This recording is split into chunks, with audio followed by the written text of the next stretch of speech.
Hey everybody, Scott Jansen here. In this very special video, I'm going to be talking about one of my idols, which is Milton Erickson. And in this video, I want to cover what are called indirect hypnotic suggestions. Now, there's a lot of people talking about Erickson. If you go onto YouTube, there's a lot of people talking about his language patterns. They'll sit there and drill off the language patterns, how to use certain words, how to put sentences together that are supposed to be hypnotic. But this is all basic, and I'm sure you guys have done all that stuff before, and you've realized it comes along with a lot of flaws.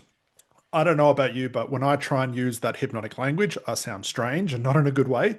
It doesn't fit the context of even a therapeutic context. And when I did try and use it with clients, what I found is they started to look at me strange. Their resistance went up because I went from talking normally like I am now to some weird hypnotic therapist trying to put them into trance with all my special powers. And they knew what was happening, that I was trying to do something, that their resistance went up, and I started to get a lot of resistant clients. So what I thought I'd do in this video, guys, is focus on what nobody else is talking about, what I call indirect hypnotic suggestions.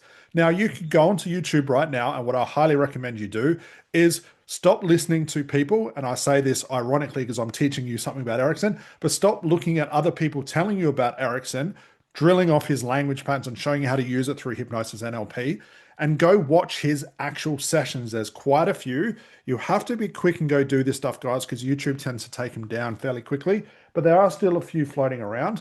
There's a couple that I want to focus on. I'm not sure of the names. I used to watch these a lot when I was first becoming a therapist, and I've watched these till, I can almost say them word for word. And I want to focus on his indirect hypnotic suggestions because no one else is talking about them. And I want to show you how special these things are. Now, we talk a lot about this in ACH. This is formerly known as, actually, I won't give the surprise now. I'll reveal it all later. But this is really a fundamental place where ACH sits, is with these indirect hypnotic suggestions. So if you go watch those Ericksonian sessions, you'll notice a lot of the things I'm going to talk about now is what he is doing. But a lot of people miss it because they're looking for the language patterns. They're looking for the hypnotic language, the storytelling, which, like I said, comes with a lot of flaws. So let's get into it. The Ericksonian indirect hypnotic suggestions. So here's a list that I used to see Erickson use a hell of a lot, regardless of the session, regardless of the client. And again, go watch those on YouTube. You should be able to check those out. Here we go. He'd say things like this: "You know what I'm waiting for." Now think about that. You know what I'm waiting for. He'd say things like "more and more." He'd say "there you go," which is a common one that I use in our ACH trainings, and I'll tell you why. "So close now." Again, I use that a lot. Now, what did you notice about the above statements? Those four statements. You know what I'm waiting for. More and more. There you go. So close now. And there's a couple of non-verbal ones I'm going to talk about in a moment. What did you notice when it comes to the more traditional hypnosis and what they talk about Erickson with? Where's the language patterns? Where's the long hypnotic sentences? Where are these words that are supposed to instantly hypnotize people and put them into trance? Well, they don't exist here.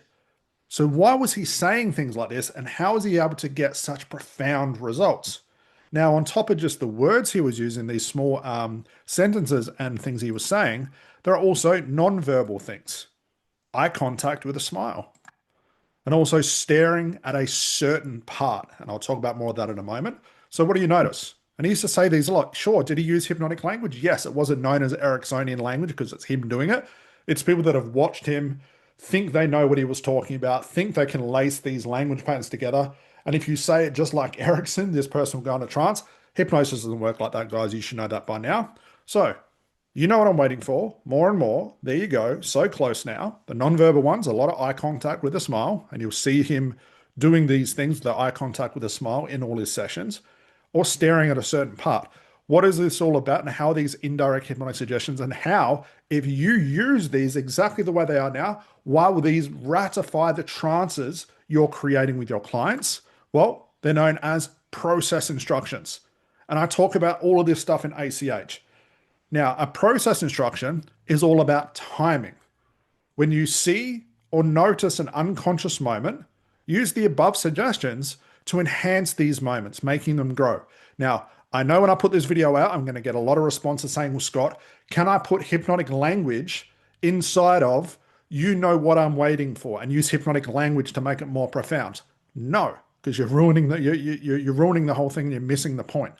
When you see an unconscious moment, use the above suggestion, which is a process instruction, to enhance these moments, making them grow. Thus, trance increases and access to resource begins. So it's all about timing. An unconscious moment is when you see your client having what is an unconscious moment, which could be them staring off to a distance, pausing as they're thinking, getting an instant regression inside their mind, having some sort of visualization. Maybe their eyes are starting to flutter like they're falling deep into a trance. As you see these things, whatever they are, it's all about timing. So if I'm sitting there, let's say I'm doing a demo with a student and I can see their eyes fluttering, I'm going to say things like, there you go. Now, what am I doing here? I'm saying to their unconscious mind and that unconscious moment, there you go. I can see you, do more of that now. If their eyes continue to blink a little bit more, I'd say so close now. I'm saying so you're so close to trance right now. If I say more and more, I'm saying go more and more into that trance. The one I love, which Erickson, like I keep mentioning, used was, you know what I'm waiting for. So he'd have resistant clients come in, sit in front of him, and they're the resistance of, you can't put me into hypnosis, you can't put me into trance, this doesn't work. And he was extremely patient. And he'd sit there with eye contact, with a big smile on his face, and he'd say to them, you know what I'm waiting for. And just wait and just stare at them. Staring at your client with eye contact, with a smile on your face, is instantly hypnotic. Even if your client's resistant, it doesn't require any words because there is an unconscious connection. Another thing he would do was staring at a certain part. This certain part could be, let's say, he's sitting in front of a client and he can see, their hands are on their lap and he can see their right hand starting to twitch. The client doesn't know they're doing because they're unconscious. And he'd look down at the right hand and he'd just smile and just stare at it. Or he'd say, there you go. Now, what the client's thinking is, why is this man staring at my hand saying, there you go? What the hell is he talking about? He's not talking to them. He's talking to the part that's moving, that's twitching, that's become unaware to the client that it's doing something that is not normal. This is an unconscious moment. And it's all about timing, guys. Now, direct hypnotic suggestions are obvious. They're clumsy. They're full of clutter. They don't fit a normal conversation. They don't even really fit a therapeutic conversation because it sounds obvious. Your client knows you're doing something, and it's the ultimate switch from human being to therapist. You do not want to do that. It has to be seamless. Your client shouldn't know you have switched. Your client shouldn't be able to tell these things. Why? Because their resistance goes up because they know you've started. So Erickson, in his playful way, would just be extremely patient and wait for those unconscious moments. Now, we do like the hypnotic interviews. Exactly what we teach. We do the hypnotic interview, and as we see unconscious moments, we use process instructions. We say things like, there you go, more and more, so close now, doing a great job now, there you go, whatever it is, because we're enhancing that unconscious moment. Now, consciously, it doesn't make sense to the client, but it doesn't matter. What we're doing is we're seeing and noticing those unconscious moments. We're using a process instruction to tell the unconscious mind, I can see you, do more of that. And because it has nothing hypnotic as far as language inside of it, it catches the client unaware, not in a bad way, in an extremely good way, because the trance builds almost behind their awareness and then creeps up, and all of a sudden they're caught in this trance, and no matter how resistant they can be or want to be, it's too late. They're going down, so to speak. So guys, you definitely want to use these process instructions. Be very Ericksonian. Have fun with this. Be playful. The eye contact is important. Staring at a certain part is important. Any part of your clients may be moving or twitching, use that. If you see any unconscious moment, no matter what it is, don't aim for a certain one. Don't aim for confusion. Don't have that as like your favorite unconscious moment, because it is an unconscious moment. And then you miss your client's eyes blinking too much. Use that unconscious moment. Now, what that unconscious means, I'm not going to go into that video because that's what we've got to teach you on ACH training. That's the therapeutic part. We've got to get a meaning to that and figure out what it's all about, how the mind's all tied up and knotted up. We've got to do these things. But this is basically getting a client to that place where the unconscious mind can express itself more.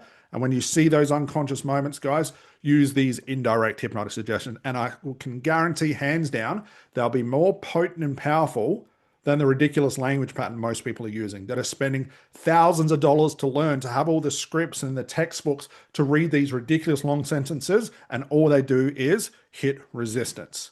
So guys, give these a go. Let me know in the comments below which one you're going to try. If you've used any of these, what your success has been. But guys, I guarantee this will get you as close to being as creative and powerful as Erickson was, that you can be by using these hypnotic suggestions and process instructions. And if you haven't learned these at your therapy training before, please come along to our next 3-day ACH training. We teach you this is a big part of ACH. Why? Because it's invisible to the client, it matches conversation, and it has a place inside a therapeutic process.